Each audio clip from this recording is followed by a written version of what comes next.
Hi, my name is Courtney Brown and I am a senior at Summit County High School. I'm here today with the Youth Empowerment Society of Summit and I'm from Breckenridge, Colorado. Today I'm here to share personal insight as both a student and youth of Summit County in regards to vaping. Vaping is unfortunately extremely casual in the daily life of all Summit High School students. The habitual, obsessive need for students to fulfill their nicotine addictions both inside classrooms and during sports practices slows necessary progress for both them and others around them. Especially for those youth who wish to quit, does vaping become even more dangerous. Several of my peers are aware of their addiction, but are unable to quit because they are constantly surrounded by it on school grounds, at home, and around the county. Vaping has proven detrimental not only to their mental health, but to their self-image, friendships, family life, and much, much more. This vaping epidemic has reached all social and ethnic groups of Summit County and cannot be generalized. Vaping products are so easily accessible that most suppliers of the vaping products are the students themselves. This is because you only need to be 18 years of age in Summit County to buy nicotine vaping products, which are extremely cheap. Vaping's prevalence reaches beyond school boundaries and into the daily home lives of all students. A few weeks ago, I came home to my 12-year-old brother asking me about juuling and vaping. He had been exposed to it at school and at his friends' homes and proceeded to draw a juul on a piece of paper for me to see.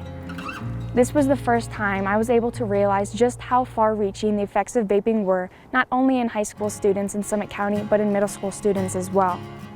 95% of current smokers began using nicotine products before the age of 18, and I was devastated to think that Summit County youth was being exposed to vaping and addiction at such young ages, especially my baby brother. My experiences within and outside of Summit County High School have driven my actions towards reducing access to nicotine vaping products for youth. If nothing is done about vaping addiction in Summit County in terms of access for youth, generations of us will be increasingly exposed to vaping at much younger ages, and statistics toward lifelong addiction are not on our sides. Hi guys, my name is Logan Simson and I'm 17 years old and I live in Silverthorne. I'll be a senior at Summit High School and I'm also a student athlete and I participate in clubs inside the school and in the community. I'm also part of the Youth Empowerment Society of Summit. The current law allows 18-year-olds to buy tobacco products, which isn't okay because right now adolescents' brains are in a fragile developmental stage. You've all hopefully heard the data at this point. The frontal cortex in adolescents' brains aren't fully developed and won't be until 25. New data is even showing development may not end until 30. The frontal cortex is responsible for logical decisions and reasoning. While our reasoning judgment is a little off right now, there are some parts of the brain which are fully developed, such as the amygdala. This is the part of the brain responsible for impulse decisions. What all this means is at our age, the brain is primarily focused on finding maximum stimulation with minimum effort. This is exactly what nicotine does. All kids have to do is vape, and they automatically get a buzz and are entertained by the smoke and the lights. Youth's brains are in a stage of development that makes it easier to become dependent on nicotine, and tobacco companies know this, so they intentionally market to youth.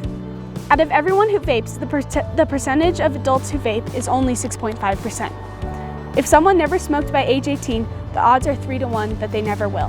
By 24, the odds are 18 to 1. It's important that vaping is prevented now because youth who vape are 4 to 7 times more likely to smoke cigars. Currently, high schoolers and middle schoolers also get the products from 18-year-olds. At SHS, 18-year-olds are the ones who buy for the rest of the students. Just to reiterate, it's important we move forward with changes regarding youth access in Summit County because adolescents are at a vulnerable developmental stage right now. On top of that, 18-year-olds who go to the high school buy the products and sell them to the kids.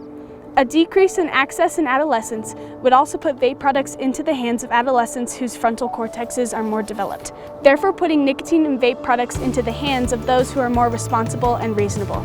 We need to make a change, and I believe this is how we can do it. Please help us make a change and better the lives of the youth around us. Hi, my name is Breanna Roach and I'm a senior at Summit High School and a member of the Youth Empowerment Society of Summit. And I'm here to talk to you about the consumption of nicotine and tobacco products by the youth of our community. Throughout the past 5 years or so, I've watched the youth use of nicotine and tobacco products significantly increase. Vaping alone, I've watched many of my peers, teammates, friends, and family members fall victim to the spread of this epidemic. The results of the 2015 Healthy Kids Colorado survey showed 25% of the Summit High School student body admitting to using a vaping device in the past 30 days. Then, in 2017, just 2 years later, the results of the same survey jumped to 40%. That 40% is 13% higher than the state average of 27% and more than 3 times the national average of 13%. I, and kids in grades above and below me, some as young as 11 or 12, are constantly surrounded by vaping, seeing it, smelling it, or being offered it, before, after, and during activities that are supposed to be positive protective factors, such as at school, sports, honors clubs, extracurricular, and everyday social life activities. It really has become a normalized part of our day-to-day lives. And while vaping is becoming more and more prevalent, there's also been a significant increase in youth use of other products such as cigarettes and cigars. In fact, during the 2 years between 2015 and 2017, we saw an increase of youth cigarette smoking from 4.7% to 16.2% of the Summit High School student body. And, as of now, in the state of Colorado, youth use of cigars have surpassed that of cigarettes. This means that it is not just vaping that is the problem, but all nicotine and tobacco products.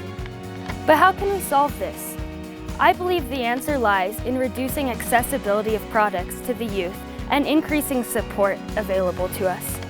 We, as a community, can help by taking action to increase the age to legally buy nicotine and tobacco products, require vendors to carry licenses to sell such products, increase the price of them, and implement programs to support our youth and community members with education, prevention, and cessation. This will take products out of the hands of the 18-year-olds who, as of now, legally buy products and distribute them, while also minimizing sales made to minors by enforcing consequences for businesses, and reducing affordability of products to teens.